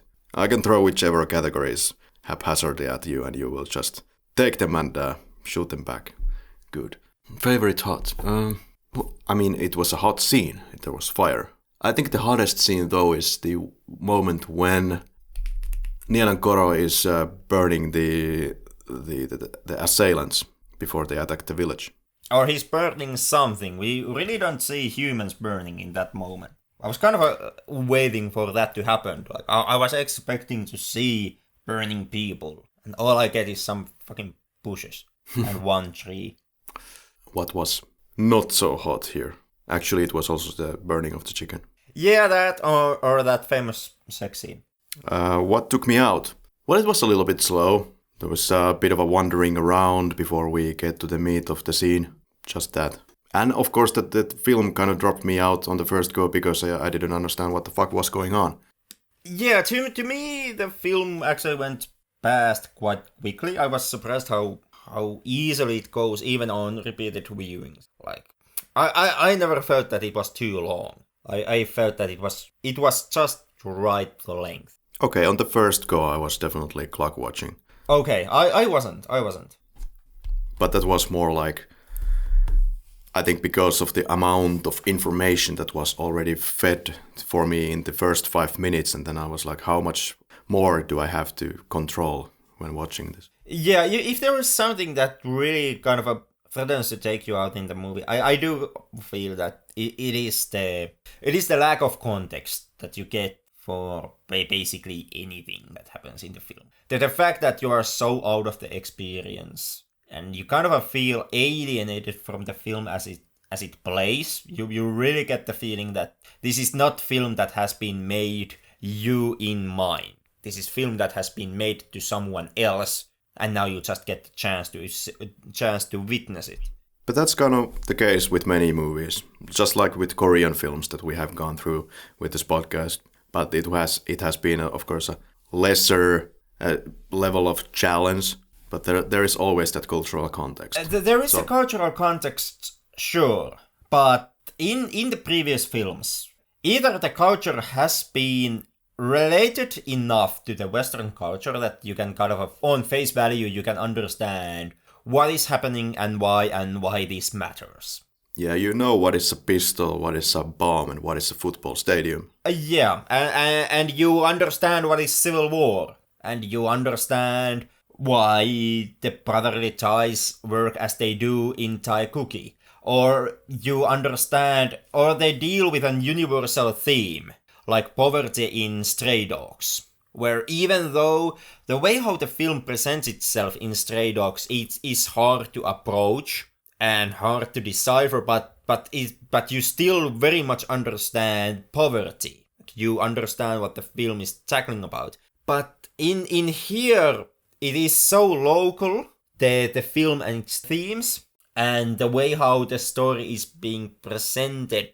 Like, something that is often pointed out with Yen is that it follows the traditional hero's journey, or what today counts as hero's journey. Hero's journey originally being a whole fucking book, which today has been condensed into a sentence that in a story there is a character and shit happens.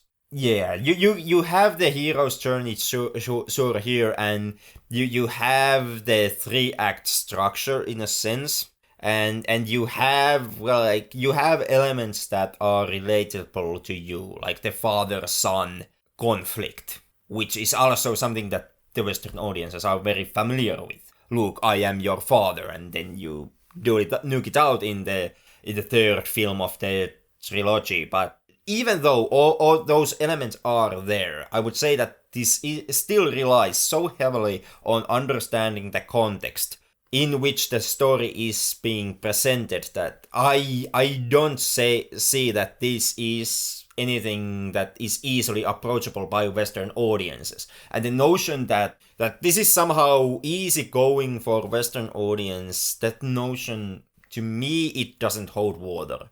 Even though you can see the hero's journey there, it in the end, it does not save you from the lack of context and the need of having that context and understanding the context, so just so that you can understand the said hero's journey in the film. Yeah, this is not a film to pop on your Friday evening and put in the popcorn in the microwave and start watching. It's exactly the mistake that I did when I was watching this film. That's not just the way it works. Or you can do that. What happens is basically there's a rug pulled under your feet. You land on your head and you feel like an ass for the next 1 hour and 40 minutes and wish you were never born. And why did you choose this film for the podcast? But once it starts opening up to you and you research it, well, it's been giving. It's been great. Yeah, after 3 weeks, it can start feeling great. Or after listening to this episode, hoping that we actually have managed to do our job here and give you some of the film's context. What pulled us in? To me, it actually is the first chicken burning. Like I am not all for animal cruelty. I am very strongly against it, but the truth also is that animal cruelty does work on film. It is shocking, it's disgusting, it's discomforting, but it's also something that immediately gets your attention. That is basically the reason why so many films actually use it. Yeah, that's exactly what pulls you in right in the first minutes, and I will have to go with that too. Scissors of Sacrilege, what would you change in a Malian film? Kind of a dickish answer to give, but I would actually try to make this easier for Western audiences. Like I would try to make this film more universal. Yeah, I would make some kind of maybe there could be like a educational video for the first 15 minutes where like some kind of a cartoonish character like from the Jurassic Park theater, you know, when the doctor and all of them are in the theater and they're explained how the Jurassic Park creatures are made. You know, something similar could be popping up on the screen and explaining what the hell is Mali, what the hell are these tribes and their religions and beliefs, and yeah. Yeah. Then, of course, in the end, with that notion, you also have to remember that, like I said, you are not in the target audience. So, I do know that. I realized that, and yeah. So while we are complaining about the fact that it is so hard of a film to approach, and it took us so much work, there also is the fact that, well, we are strangers to this situation, and we essentially we are complaining that we actually had to do our job. But hey, if you want to check out something easy, we can always go for the Marvel films. Like the MCU, what seventh cycle is soon starting, since they just finished off the last one. So did you say Marvel in this podcast? I most definitely did. Like, did you know that Marvel films these days are the most important cultural talking points and overall societal arguments that you can have? Like Black Panther alone single-handedly undid racism. Challenge accepted. We can have like a Marvel month in this podcast at some point next year, and we will talk nothing but 4 Marvel movies. I'm up for the challenge, and you know how it will turn out, dear listeners, if you know my feelings towards Marvel movies in general. Yeah, I'm not looking for that myself, but if we go there, I'm ready, because I have watched all of them except Endgame already, so I know what awaits there. I don't know. Maybe because they became such a big societal and cultural kind of almost an entity on their own right. It's kind of the same sick fascination to cheap spectacle that I have for Transformers films. I hate each and every one of them, but I've also seen each and every one of them. It's like listening to Kanye West with earplugs. Still bad. Yup, it is. Granted, Marvel ain't as bad as Transformers. Take that as you will. You really know. You are watching, Yelen. When you form an occult Illuminati just to sit around and drink warm and stale beer, like, yeah. Yeah, you really know you're watching Yelen when you have the biggest asshole of the family contest in Mali. 3 adjectives to describe Yelen. Would be dense in positive way, not in the mentally retarded way. Cryptic, because this most definitely is. Like this is a fucking Rubik's Cube that you just have to start to untangle. And contextual, because context is everything in Yelen. I would say cultural, creepy, and torturous. I'm sensing some real love there. Well, it sounds bad. Is this the vegan in you talking? Is this the vegan in you talking? Part-time vegan. So what? Every Monday to Friday from 8 to 4 p.m. you are vegan? Precisely. Okay. But but it's not only about the chicken, it's also about the human fleshy flavor of the middle part of the film when it gets creepy in that sense. Yeah, it kind of does. Did you look at your watch? No. No. I did first go, but on the second no, because I already knew roughly what was going on. No, you didn't. You just kind of watch it again, trying to see if what you just saw in the first time actually did really happen. Like the Henrik, would you recommend Yelen? Yeah, no. I give it a careful recommendation. Like this is kind of a Stray Dogs type of recommendation.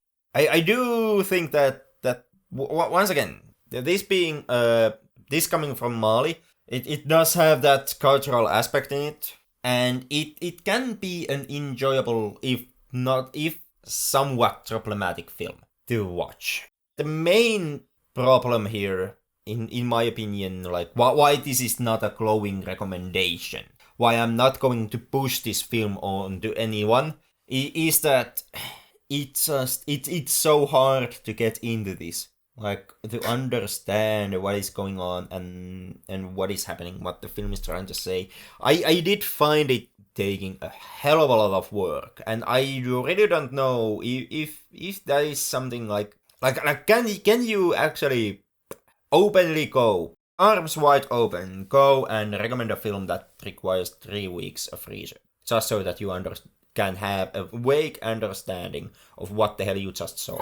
So once again, we are facing with the trouble of how to actually approach this review. So there's the Finnish way of looking at this, and then you could imagine, if you're in your head, what if you were born and raised in Mali, would you find something in this, like naturally, culturally being born there and understanding all the cultural context, and then watching this film? Would it be valuable for you? In that case, I would mostly say that yeah, you would, and it would, because after that you can get even more deeper in the film. Like you can more easily see, for example, the parallels that this film ties with Como, the now corrupted kind of a institutional force, and the real life political corruption that goes on in Africa, in Mali.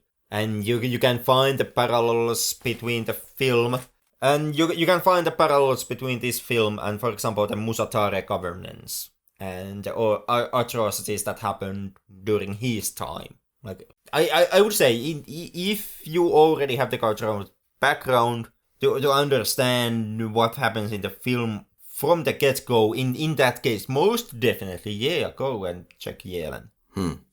From my part, I'm going to go somewhere between two worlds, I guess, because I'm Finnish, I'm not Malian. but I can see it from the Malian perspective. And in that sense, I suppose my recommendation would be kind of a lukewarm recommendation. Like, you can listen to this podcast and then you will be bright like Yalen and you will readily hop on to the film and enjoy it to your heart's content. However, well, if you were born in Mali, you are probably very familiar with the traditions and the culture and the mythology that you see here. And in that sense, would the film be interesting to you at this point? Probably. I can't really say.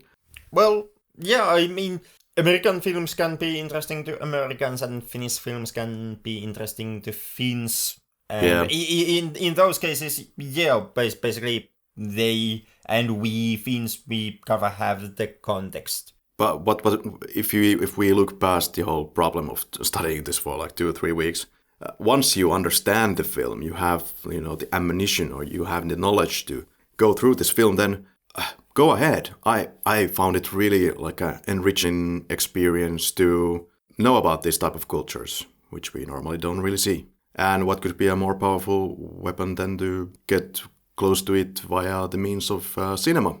By all means, watch this film. It's not even that long that, it goes by fast. When Yeah, it's like 1 hour and 45 minutes with like 5 minutes of end credits.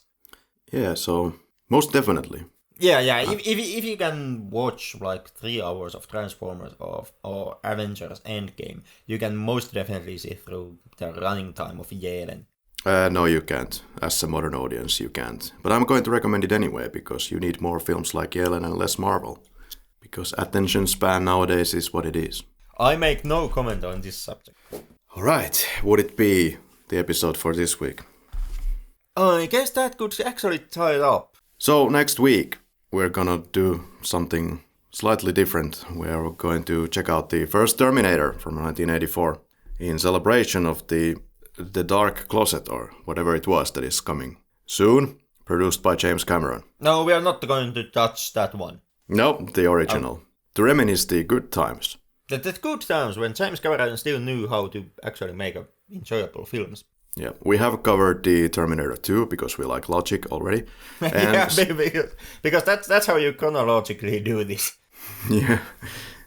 Yeah, I had at least myself, I had a personal bias for Terminator 2, which I consider still to be the better Terminator. Spoilers, but you can check out that episode first. It's the first episode of this year, 2019. So check it out and then come back to the first one. Yeah, because if there is something that Kari still has failed to learn, it is that whenever a new grandiose big production franchise picture like the latest Terminator gets released, the internet surfing audiences will only be interested in what people has to say about the dark legacy, and they won't be paying any attention to what couple of film podcasters has to say about the first Terminator. So better start hamping on about the Patreon here, so please give us all your money so we can go to the theater and review this wonderful masterpiece. Yeah, this podcast is being sponsored by Loot Crate, which doesn't help us at all. In my books, it's fine. If you want to go see Dark Fate, I can go see Dark Fate after this Terminator 1984 review. And a long silence. Yeah, I have no interest with the latest Terminator. Like, none at all. I know I will see it someday. The same way someday I will check out the previous one. The Genesis, Sega's Genesis. Whatever it was. Yeah. I will see it. Terminator Mega Drive, something like that. Yeah, something like that. We'll be back. With a shotgun. Wrong.